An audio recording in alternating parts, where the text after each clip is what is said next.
ആരെങ്കിലും ഇങ്ങനെ പറഞ്ഞാൽ എന്ത് സംഭവിക്കും? എന്താണ് റഹ്മാൻ?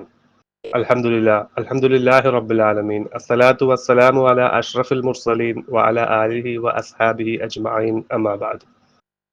റബ്ബി ഇശ്റഹ് ലി സ്വദ്രി വയസ്സിർ ലി അംരി വഹ്ലുൽ ഉഖ്ദതം മിൻ ലിസാനി യഫ്ഖഹു ഖൗലി.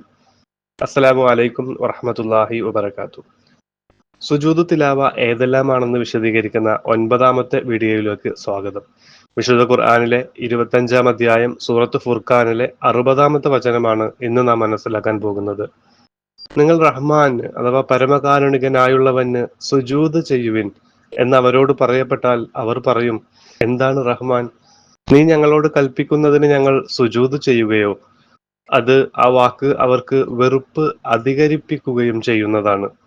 ഈ ആയത്ത് ഓതിയാൽ ഓത്തിന്റെ സുജൂദ് ചെയ്യേണ്ടതാകുന്നു. അറബികളെ സംബന്ധിച്ചിടത്തോളം അവർക്ക് ഈ നാമത്തിന്റെ അർത്ഥം അറിയാമെങ്കിലും അള്ളാഹുവിന്റെ നാമമായി അതിനെ ഉപയോഗിക്കുന്നത് അവർക്ക് സുപരിചിതമല്ലായിരുന്നു.